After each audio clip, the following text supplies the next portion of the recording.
j'ai pas réussi à trouver les deux précédents, mais je pense que c'est pas ultra grave. Voilà.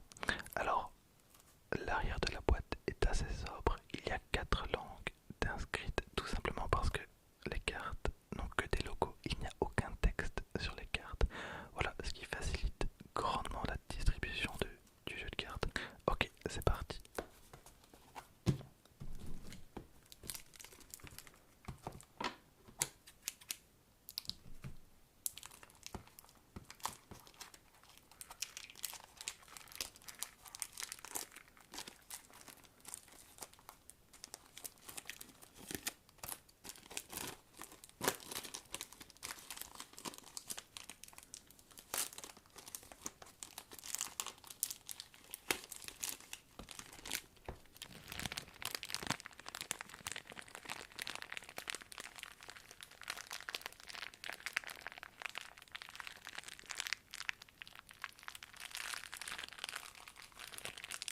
Alors, je vais quand même faire quelques secondes de tapping parce que je sais que beaucoup d'entre vous adorent ça.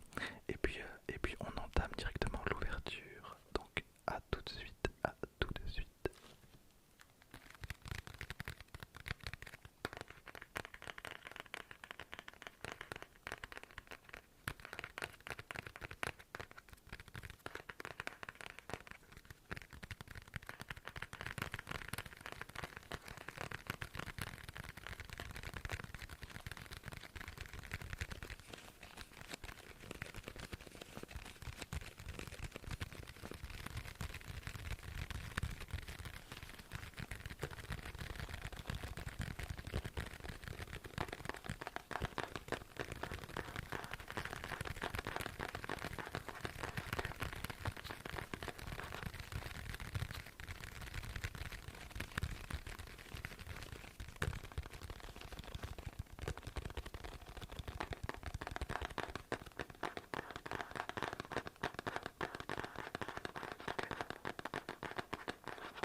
Ok, ok, ok.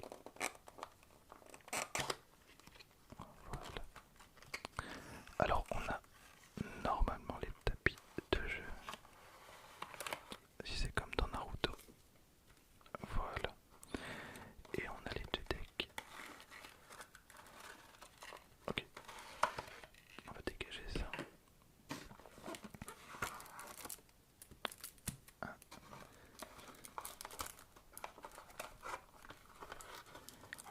Et deux. Voilà, on va mettre ça de côté. Alors là, on a toutes les règles dans toutes les langues. Voilà, italien, la version française, la version espagnole, etc. On a vraiment plein de manuels différents. Voilà, donc j'ai déplié les tapis. On en a un premier.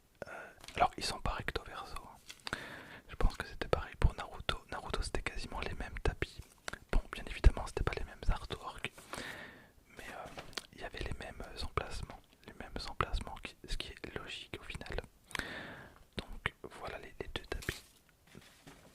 Voilà, je vais les mettre là. Hop, on redescend. Et ici on a donc les deux decks. Les deux decks. Voilà. Alors ça sera certainement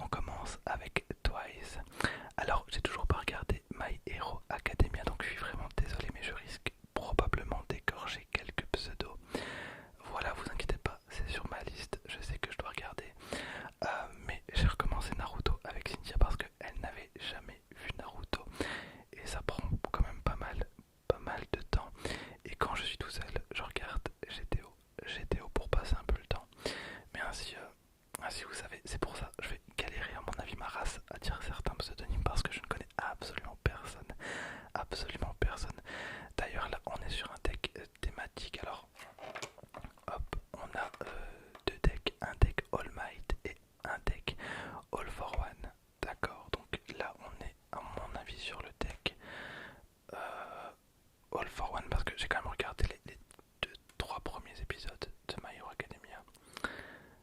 Donc on a Twice, ensuite on a Himiko Toga, Himiko Toga, Himiko Toga, donc une carte qui coûte 3 et avec un de force. Ok, donc Himiko Toga qu'on a plusieurs fois.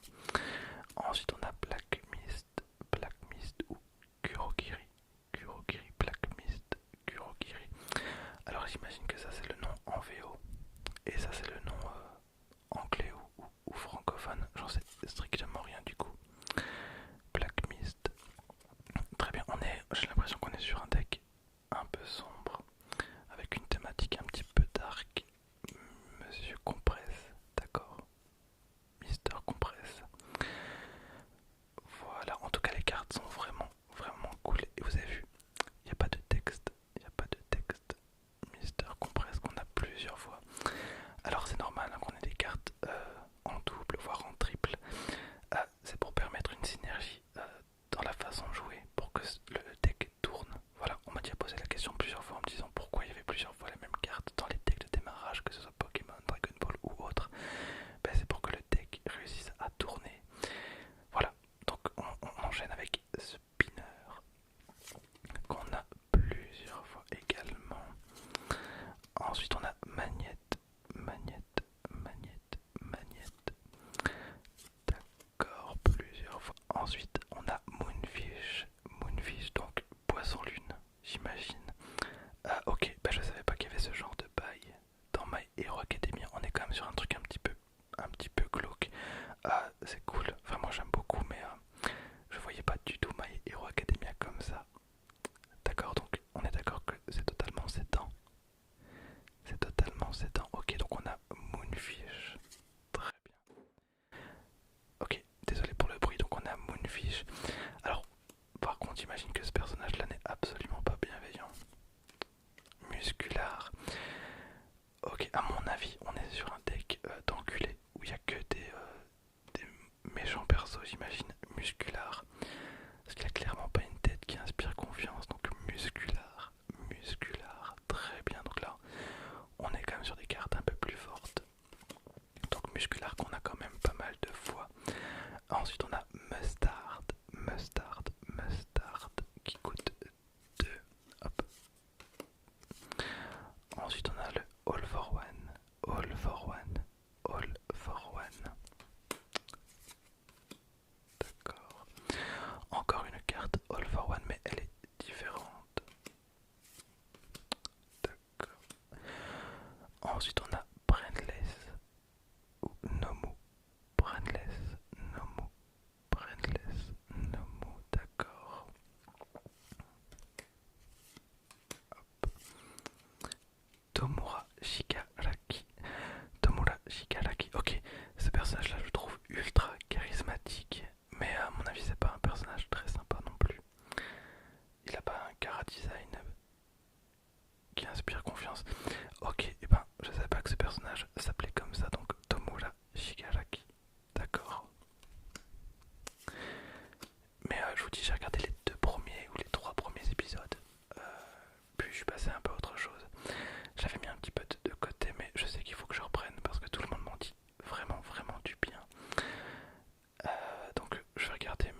moi j'achète en promo, donc je sais pas exactement combien ça coûte. Mais donc vous achetez le prix d'une boîte et vous avez toute la collection. Comme par exemple ici, on a le deck All Might et All for One Z. Voilà, donc on a deux decks thématiques. Mais pour gagner pour gagner certaines de ces cartes en holographique, il faut tout simplement participer à des tournois. Ok, alors on continue avec le deck numéro 1 parce que j'ai commencé par le deck numéro 2. Je viens de vérifier, donc un petit fail, mais bon, c'est comme d'hab. Donc on enchaîne avec le premier deck, du coup, le deck thématique All Might. All Might, personnage assez emblématique de My Hero Academia. Alors, pour moi qui regardais que les 3 premiers épisodes, je pense que c'est le cas. Peut-être pas. Ok, alors on a All Might, qu'on a plusieurs fois, donc All Might qu'on a 3 fois, suivi de All Might. Voilà, donc on a encore 3 fois All Might, suivi de All Might, incroyable. On a encore All Might, ok, donc troisième carte différente, All Might, la carte est cool. La carte est sympa, par contre on commence vraiment assez fort avec des cartes très très puissantes. Donc All Might, encore un All Might. Alors ça serait incroyable que le deck ne comporte que des cartes All Might. Vraiment, je trouverais ça incroyable. Donc on a All Might, d'accord, une carte mais qui est encore plus pétée que l'autre, donc qui coûte 7 et qui a une force de 8. Donc All Might qu'on a également 3 fois, suivi de héros professionnel. Ok, donc on a comme les langues qui sont traduites à chaque fois, d'accord. Donc on a héros professionnel avec bien évidemment All Might. Est-ce qu'on a encore All Might? Est-ce qu'on a encore All Might? Ça serait incroyable, ça serait vraiment trop trop trop cool. Et non, on a un personnage que je ne connais pas, donc MT Lady, donc Lady, donc une carte relativement facile à poser. D'accord, qui coûte 2, alors j'imagine que ce sont des énergies. J'ai pas encore eu l'occasion de jouer à ce jeu de cartes. J'attendais d'avoir les cartes My Hero Card Game. Ok, on a Edge Shot. Il est cool ce personnage, je trouve. Ok, donc on a 3 fois. Ensuite on a encore Brainless, Nomu. N'hésitez pas à me dire qui est ce personnage.